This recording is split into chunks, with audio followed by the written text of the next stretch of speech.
The story begins in a world called Lemeshera, which is under the protection of 22 gods, and citizens receive special powers upon reaching adulthood, known as Arcana. The main character, Aster, is granted a 1-star Arcana power, the lowest rank. The story begins with the Banyer Adventurer Training School, which recently discovered a dungeon in the Elmelia Kingdom, and those selected can pursue it to boost their achievements. Teacher asks Rick what is the purpose of this school, and after a few questions and answers, the teacher says all his answers are correct and praises him. Another student named Gog mocks Rick's friend, calling him a commoner, but Rick retorts, saying, "Gog, you can't beat Aster, which is why you mock him." Now, the current requirement is to have 3 or more stars and an additional skill, and Aster has a high chance of achieving a large number of stars, so teacher advises Gog not to fight. Who knows, he become you teammate. After class, Mirina asks Aster if they can train magic together. Rick, watching this, in shock, as Mirena is the daughter of a count. Aster casually replies that he needs to reach her level to even talk to her. Then, Gog comes over and starts talking nonsense, but Aster doesn't have the time to deal with all this. However, Aster is a commoner, and his mother and sister live in poverty, so he wants to earn money to give them a good life. At the Arcana ceremony, Aster receives a 1-star Arcana, but with top-level Arcana. This is the lowest level, and after hearing this, Aster says, "There is a mistake. I am a genius in monster chemistry and healing portion," but the Count doesn't agree, saying the minimum requirement is 3 stars. He expels Aster, and the teacher who gave him a bracelet also warns him to leave the school by the next day. In his room, Rick asks how many stars the magic genius received, and Aster replies, "The past 2 years with you have been great." Rick is surprised and asks why. Aster explains he got only 1 star, and Rick is stunned, saying that even though Aster was weak in swordsmanship, he worked hard to improve. Aster says he has studied as much as no one could, but a 1-star rank doesn't lead to a decent job. However, he plans to earn money by making potions and conquering dungeons. Rick remains confused, wondering what's happening, and says, "Are these really your last words?" They continue their friendly chat until Gog shows up to mock Aster, teasing him for only getting 1 star and questioning how Mr. Genius could receive just 1 star. Aster warns him not to joke around on his last day, but Gog ignores him, and suddenly Aster hits him with a spell he created, a chant, less magic spell. This spell delivers payback for all the mocking Gog has done over the past 2 years. Though it doesn't harm Gog much, as expected from a 4-star, he tries to retaliate, but Aster uses dual cast magic to paralyze him, then puts him to sleep. And with that, the 4-star achiever was defeated by the 1-star achiever. In a final farewell among friends, Aster remarks that he can endure anything but hunger. Then, someone he fears calls out to him, asking if he's really leaving without saying any words, but Aster avoiding her because he can't leave her if he meets her. Then she offers to speak with her father to help him, saying, "I need you, and I'll talk to my father." She leaves while Aster says sorry and departs with a goodbye.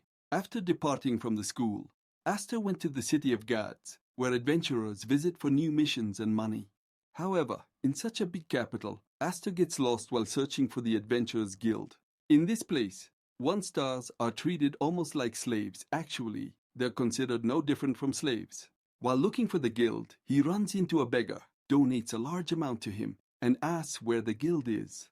The beggar tells him it's on the next corner. At the guild, a warm welcome awaits Aster from the receptionist, who is as cute as she is beautiful. She gives him a form to fill out after asking his age, and as he fills in his name and other details, she tells him to skip the skills section and instead place his hand on a crystal. The skill section fills in on its own, revealing unique skills like magic strength at level C and many more. But most notably, an A-rank unique skill called Echolalia, a skill even Aster doesn't know about. A 1-star adventurer with such a skill! With this, the registration is complete, and Aster mentions he wants to become an in-house healer, despite having a magic attribute that indicates he inherited magic.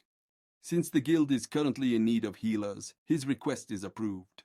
While Aster is answering a few introductory questions, someone enters the guild, interrupting his conversation with the receptionist.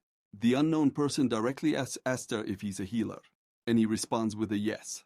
With the registration complete and only the payment pending, this person takes Aster to heal a team member who is in critical condition. They tell Aster to quickly use healing magic. As he uses magic, they note he can cast chantless magic, but he suddenly begins chanting, and they remark that he uses a rank A heal magic.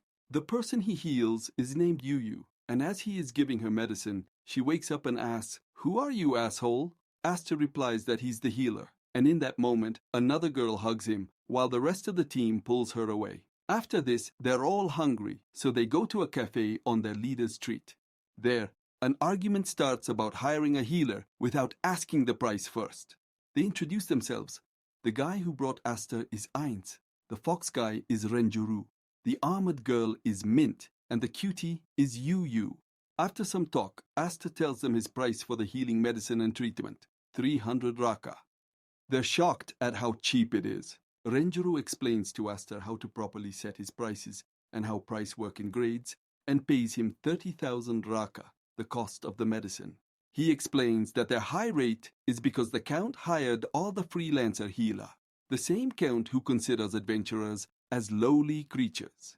First, Aster don't accept the amount because it's too high price for a healer and a fireball, and healing magic are basically the same spell, as he's a 1-star Arcana user and should be thankful he can even use healing magic. Just then, Yu interrupts him, and Mint hugs him tightly, cutting him off. They don't care if he's a 1-star or not. They tell him to take pride in his accomplishments and accept the payment. Ainz tries to say something, but Mint lands a gentle punch on his ribcage, cracking it a bit. The team then gives Aster a series of nicknames, Aster the Weak, Aster Pickle-Rick, and finally, they settle on calling him Mr. Savior for saving Yu. After this job, Aster continues working as a healer in the guild. One day, he gets a patient who is under a curse, which he got during a fight with a demon. The patient named Gut asks if Aster can cure him, saying that it's been a month since he was cursed. Other healers either charge excessively or are low level and ineffective. Back to work, Aster suggests that Gut should go to the church where they could purify the curse. But Gut, ready to pay extra, convinces Aster to try whatever he can. Aster agrees, motivated by the money. After experimenting with holy water, anti-curse spells, and similar methods, Aster jokes that while the curse can be cured, the hand might explode, a 1-star joke, of course. Then, using some chant magic, he attempts to pull the curse off Gut's hand. When the treatment is complete, Gut admits that he had already visited the church, but they had refused to help him, which is why he came to Aster. He asks how much he owes. At that moment, someone enters and questions why Gut chose to get healed by a 1-star healer. After some chit-chat, Gut sends the person away on his behalf and apologizes to Aster, then pays the fee. With that, Gut resumes his work. Later, while Aster is on his way to another customer, he runs into Yu, who starts walking with him. She asks if he has a party and points out that he can use all kinds of magic. She adds that it's a waste if he doesn't venture into dungeons. She then asks if he could teach her chantless magic because his teaching skills are excellent. She explains that whenever he teaches, she can quickly solve puzzles. As they arrive at the northern clinic, they part ways to focus on their respective tasks. At the clinic, Aster meets the nurse, or should we say doctor named Nuhia. She explains Aster's job, which involves examining patients. Aster asks if being a 1-star will matter, to which she responds, "Just focus on your work." She assigns him a room to use and instructs him to prepare reports and consult her before using magic. As per Nuhia's guidance, most patients suffer from common colds and seasonal fevers. Then, a woman arrives with her child, who has had a persistent fever since the previous night. After examining the child, Aster learns that the treatment fee could be covered by a subsidy equivalent to 2 days' wages. Considering this, Aster doesn't pressure the lady to pay, and instead tells her to take the child home. Using a simple trick, he casts healing magic on the child as they leave. Nuhia notices this and remarks that Aster is a highly skilled healer. During a tea break, Nuhia admits she hasn't had a tea break in a long time. She offers Aster a permanent job, but he declines, saying it's because he's a 1-star healer. Just then, someone calls for Nuhia, informing her of a monster attack. We'll continue in the next part.